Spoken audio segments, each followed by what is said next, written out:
अब हम next question कर रहे हैं बच्चों, एक्सरसाइज 3.3 का थर्ड का फिफ्थ पार्ट कर रहे हैं। A fraction becomes 9/11 if 2 is added both the numerator and denominator.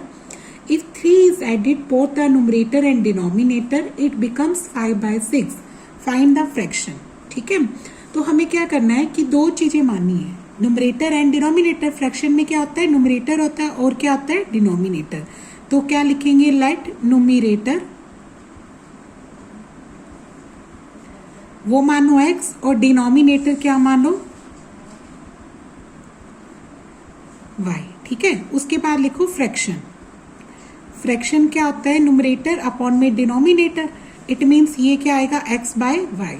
फिर according to question case one में क्या कहता है, देखो पढ़ो क्या कहता, फ्रैक्शन हमारा 9/11 बन जाता है अगर 2 is added both the numerator and denominator.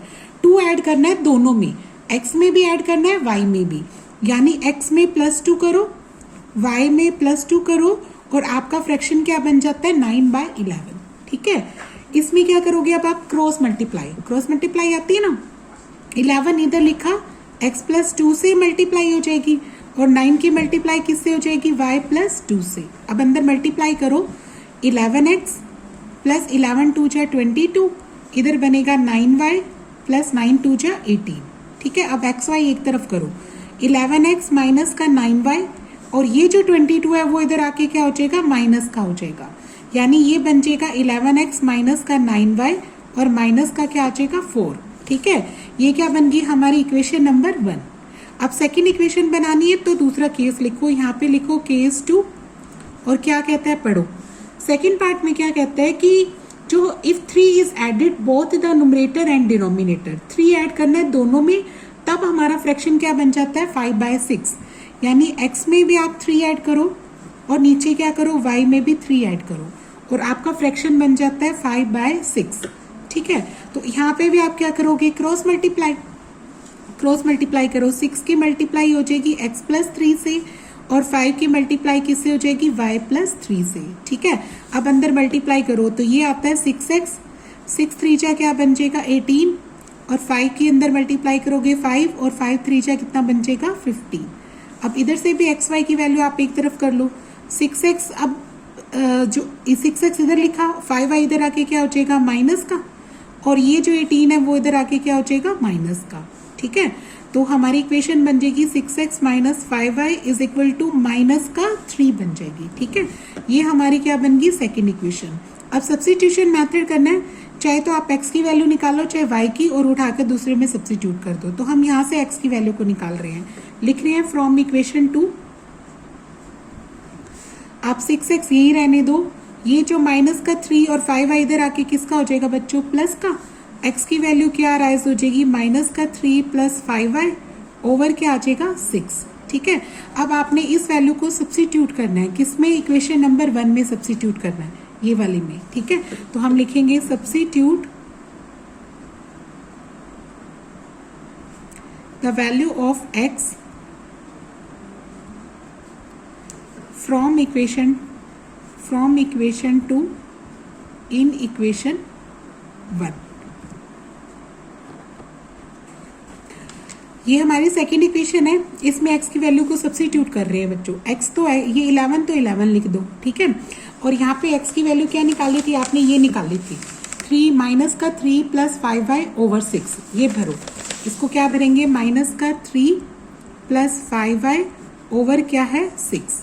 ठीक है, और -9y ये रहा और इक्वल क्या आएगा -4। अब यहाँ से आपने क्या एलसीएम बनेगा आपका 6 बनेगा, इसके नीचे क्या लिख लो 1 लिख लो। ठीक है, 6 से डिवाइड करोगे तो सेम टर्म आनी है, यानी 11 की मल्टीप्लाई दोनों से कर दो, तो 11 की 3 से कितनी आ जाएगी, -33 और 11 की 5 से कितनी आ जाएगी, +55 y। ठीक है, y भी आएगा। 1 से डिवाइड करोगे 1 6 जा 6, 6 9 जा कितना हो जाएगा 54y और इक्वल क्या रखा हुआ है यहाँ -4। 55 में से 54 सब्ट्रैक्ट करोगे तो कितना आ जाएगा बच्चों, y आ जाएगा अपना और -33 आगे ही रहने दो। और ये जो 6 डिवाइड में है वो इधर जाके किसका हो जाएगा, मल्टीप्लाई में हो जाएगा ना, 4 6 जा हो जाएगा। ठीक है, तो ये कितना आ जाएगा -24 अब यहाँ से जो 33 है माइनस का वो उधर जाके क्या हो जाएगा, प्लस का हो जाएगा। ठीक है, तो 33 को अगर आप इधर लेके जाओगे तो ये क्या बन जाएगा, प्लस का 33। तो y क्या रह गया यहीं पे, आपका y देखो कितना आया, 33 में से सब्ट्रैक्ट करो 13 बन गया, 13 में से 4 सब्ट्रैक्ट करेंगे तो अपना क्या रह जाएगा 9, ये फिनिश ही हो जाएगा। तो यानी y की वैल्यू कितनी आ गई 9। अब x की वैल्यू निकालनी है तो नाउ x निकालते हैं। अब x क्या था, माइनस का 3 प्लस 5y ओवर 6 था, तो हमने y को क्या पुट करना है बच्चों, 9 पुट करना है। तो देखो -3 तो ये रहा, 5 इंटू क्या बन जाएगा 9 और ओवर क्या आ जाएगा 6। अब माइनस का 3 ये रहा, अब 5 9 से कितना हो जाएगा 45 और ओवर क्या आ जाएगा 6। आप इसको डिवाइड कर दो, माइनस कर दो, दोनों को माइनस करेंगे तो कितना आ जाएगा 42 और नीचे क्या आएगा 6 से डिवाइड करेंगे तो 7। x कितना आ गया बच्चों अपना 7, x लिख देंगे 7। x कौन है, नुमरेटर और डिनोमिनेटर दोनों आगे ना, तो लास्ट में आप आंसर लिख देना नुमरेटर इज इक्वल टू दे रखा है अपने को 7 एंड डिनोमिनेटर वो बन जाएगा 9। तो फ्रैक्शन क्या बन जाएगा अपना 7/9। फ्रैक्शन क्या होता है, नुमरेटर अपॉन में डिनोमिनेटर, यानी फ्रैक्शन आ जाएगा 7/9। ओके।